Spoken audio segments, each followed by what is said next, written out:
TNA Wrestling crossed that line again as we move ever closer to TNA Emergence in just 2 Fridays' time. TNA will be live for Emergence, and there's a lot that has gone on.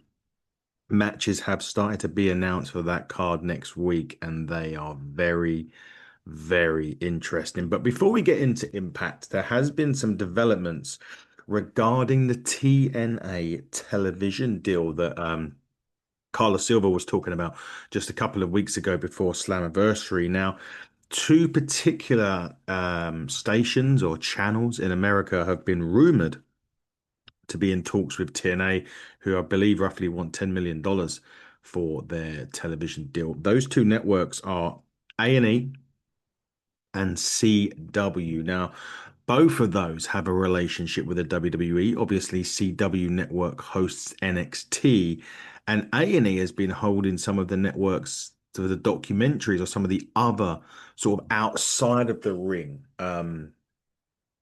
shows that WWE have done. They've done they found the old wrestlers memorabilia and shirts and bits like that. They've done some documentaries. They've done some great video documentaries about past feuds and shows. So interesting that those two networks are the two in particular that have been rumored out recently, and they've said a relationship with the WWE, and this is where that partnership may well be evolving for TNA to be, open up those doors for those cable networks, and the fact that they've got that relationship with NXT, CW could be the interested one or the interesting one out of the two there because both are on CW that can play a big part in the NXT TNA relationship going forward. So that's one to keep an eye on as we sort of get further down the line with TNA. I do remember Carlos Silva sort of saying a few months away from perhaps being able to announce that deal. Hopefully it'll be soon. And yeah, the CW makes a lot more sense with the NXT partnership, but you wouldn't rule out A&E for some of the good work that it has done. But let's get involved with TNA Impact. Now, that's what we're here for, right? That is what we're here for. That is what we're looking at doing. And TNA started with an X Division triple threat match. The new champion, Leon Slater, put his title on the line against Jason Hotch and Cedric Alexander. This was a really fast, it was X Division, right? It's fast paced, it's exciting, it is action. And this match delivered on all of that. My only criticism of this match is I don't know if it was timing. We didn't get long enough. That's sometimes less is more in a match, and I understand that. And perhaps we're building to something, and we technically are building to something here with Leon, and we'll get into that in a minute. But I just felt this needed a little bit more time in this. It's you know these three delivered such a great match and time limit aside. But following that, Leon Slater picks up the victory with the senton for the Swanton 450 on Jason Hotch, and then Cedric Alexander gets into his face because he wasn't the one that got pinned, so Hotch was the one that obviously ate the pin in this. Now, what we have found out since is that Leon Slater will be going one-on-one with Cedric Alexander Emergence, which I believe is in Baltimore, Maryland, in a couple of weeks' time. And that is going to be something special. I hope it gets the time that it needs because, like I said, I felt this one lacked a bit of time. If Leon and Cedric get the time that they need in the X Division, it's going to be unreal. I'm so looking forward to that match at Emergence. And obviously, you can watch Emergence and TNA Impact live on TNA Plus. You get that app downloaded, get it subscribed. If you want to watch the pay-per-views as well, you get the championship package and the annual package there. If you don't and you just want to watch Impact and you want to buy the pay-per-views as a standalone option, you can do that as well. Masha Slamovich was backstage on TNA this week, and she was talking about her loss to JC Jane at Slammiversary. And she said that she'll take her title back when them two meet later on in the evening, which was an interesting one for Masha. We know Masha Slamovich and Natty Neidhart are actually literally going to war on GCW as a side note on that. Right as we speak on Saturday night, that's what's happening. Bit of a delayed impact. We didn't do one last week. Apologies. It has been a very busy week outside of life from hitting the turnbuckle this week. But next week, we're back full schedule as normal, and we're looking forward to being back properly next week. Obviously, two big nights of SummerSlam coming up, which we're going to get the band back together for. So that should all be fun and games as well. Now, interesting tag match, knockouts tag match happened now, which was Danny Luna and Indy Hartwell against Ariana Grace and Jody Fret. Um, this was solid, a solid knockouts division here. And Indy Hartwell, what I would say, is becoming so popular in this division. The crowd took to her from day one in this, and I think where we're going with where Indy's going. I think I've said this for a long time. My belief is bound for glory. She takes the Knockouts Championship. She fulfills her dream. The pop in that arena when that happens will be immense and huge. The crowd will get into that. Jody Fret and Danny Luna have great chemistry as well, which that's you know gone from the Spitfire days. I would love to see more of a one-on-one. I know we did see that last year, but I'd like to see that more again with Danny and Jody. I like where they're going with this. But Danny Luna, Indy Hartwell picking up the victory. The Luna landing on Jody Fret picked that up. And yeah, this was solid. I really did do solid. That Adriana Grace didn't do much in this match, to be fair, but when she did do something, it was always entertaining. And you need that. You need a little entertainment factor. But Danny Luna, Jody Fret, chemistry's off the charts, and Indy Hartwell proving how popular she is. And we've talked about this so many times on this channel, how former WWE talents have come on to TNA and have come on leaps and bounds. And Indy Hartwell is certainly looking to continue that trend and go that way, which is going to be exciting. As I said in my prediction, come bound for glory. Somebody else with championship in their sights is Jake Something. Now, he was in and around the X division when we spoke to him last year, which you can see in the playlist section of our channel. You can see a lot of TNA interviews, Mustafa Ali, the Nemeth brothers, The System, The Decay, Mike Bailey when he was there, Jake Something was one. And we were talking to him about the X Division Championship. But the championship that Jake Something has his eyes on now is Steve Macklin. And he wants a shot at Steve Macklin for the International Championship. Steve Macklin has held that title since its inception. He is, well, Mr. Mayhem for a reason, and he's very, very good. I do like Steve Macklin a lot. I do think Jake Something, I think I've said this before, has something about him. Do I think he's the man to take the title off Macklin? I do not. I'd like to see Jake Something win gold in TNA, but I don't think the timing is right now for him. I think Macklin needs a bit longer as a reign as champion. And Macklin has been a very good champion. Let's be honest with you when it comes to that. But more on that. The match hasn't been made official for Emergence yet, so maybe that will, and we'll find out very, very soon.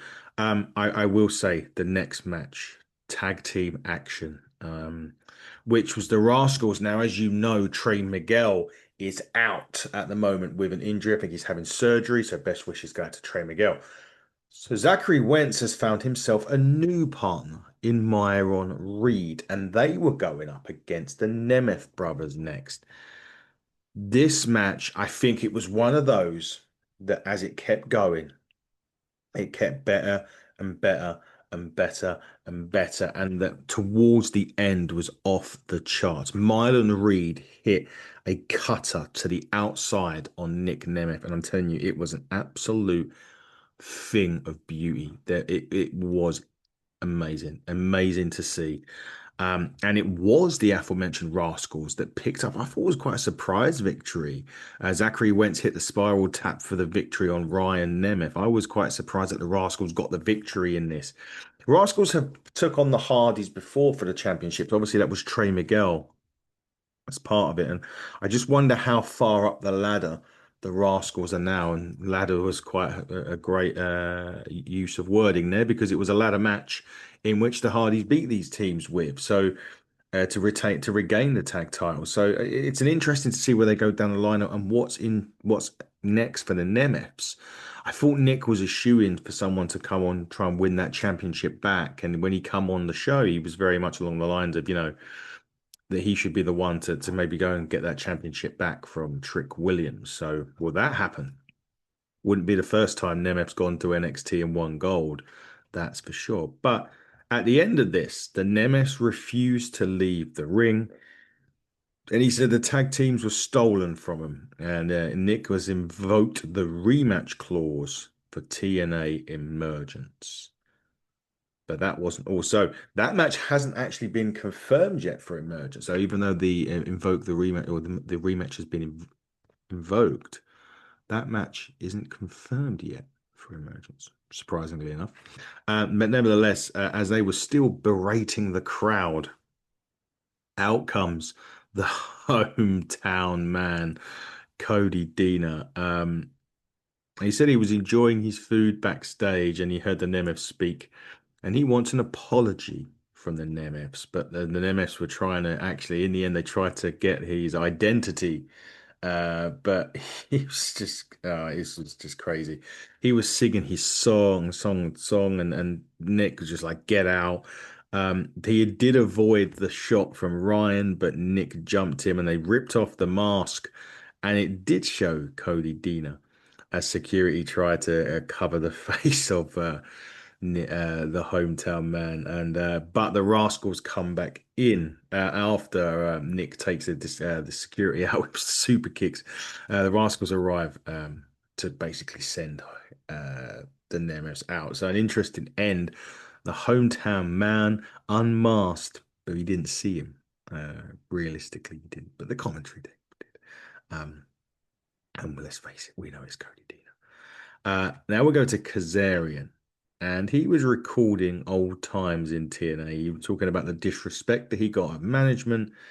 And he says he isn't just a wrestler, he is the king of TNA. Well, we have yet to see that. He was getting involved. He's cost TNA Stars the championship in recent championship matches against Trick Williams. So where would that go with Kaz? I'm not sure where we are with it with him here yet. But where we know where we are with someone is Mike Santana.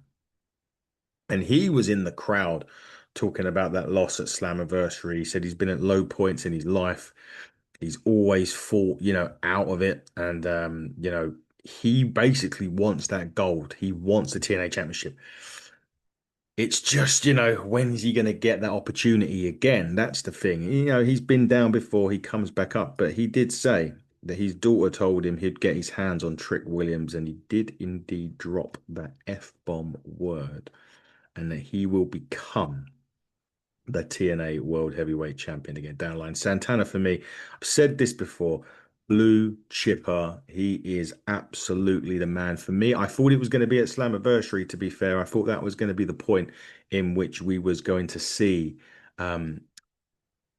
Santana pick up the victory and win that title back. But for me now, the logical place for this to happen is Bound for Glory in October. Trick holding on to it for a couple of months past Emergence. We'll get onto his opponent at Emergence because that's been announced very, very shortly. But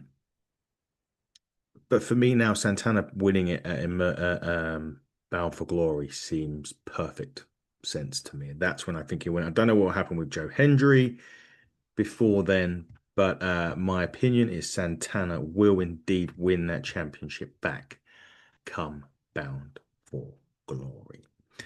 We're back with more knockouts action now, and this was the rematch. Masha Slamovich invoking her rematch clause against JC Jane.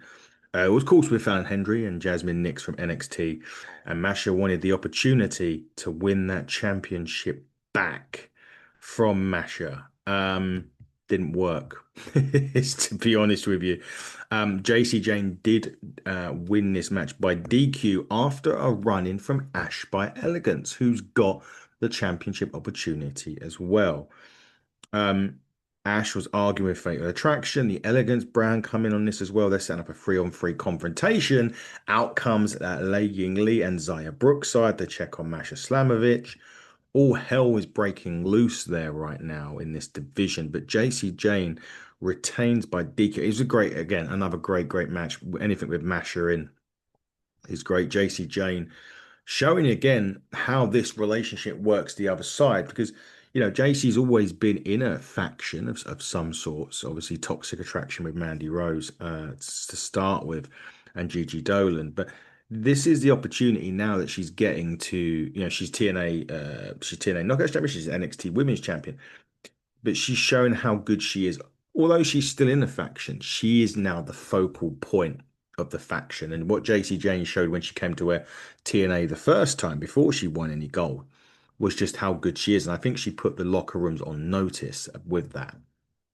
And now she's showing just how good she really is. And that those championships are firmly around her waist. But Ash does have a shot. She's going to get an opportunity at somewhere down the line for that gold. When and where remains to be seen, but it will be very soon, I'm sure. An issue now in first class. We moved to Casey Navarro wasn't clear to compete. Trick Williams was there with AJ Francis and said like tells him to fix his boy.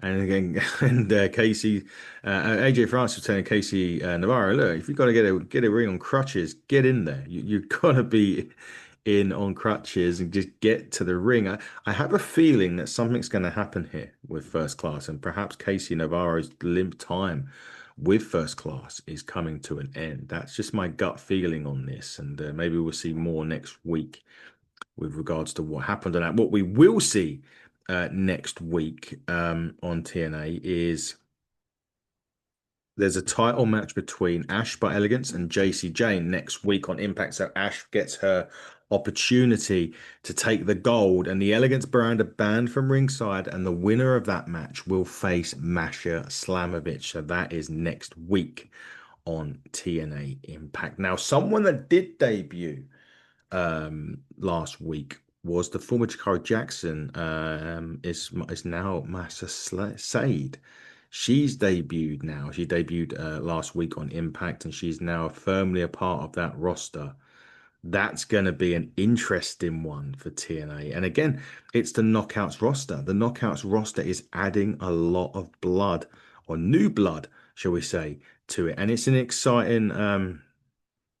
It's for TNA's division, that Knockouts division. I did say I thought that would needed some blood. I thought maybe in the tag team division they needed some blood, but now we're getting some more singles in there. So that is a really good well, it's a really good thing for TNA, to be quite honest with you, to have those people in there. And the former Jakara Jackson, it would be interesting now to see if Jakara Massa, as her name is now, will get the development, and everyone else. We've talked about this so many times when we've seen development of Ash, of AJ, now Indy Hartwell, and now maybe Masha Sade's going to come in and get this opportunity to be on our TV screens weekly, although she was in NXT.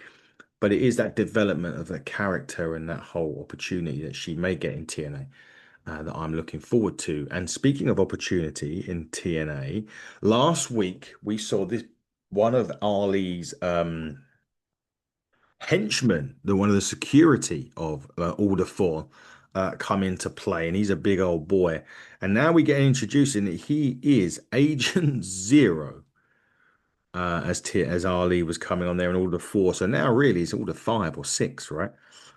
With Agent Zero in there. But Ali has really asked the fans if they want to see him as TNA World Champion, to which that got us her let's just say an arousing no, shall we say, for that. But he was then calling out Santana and Joe Hendry.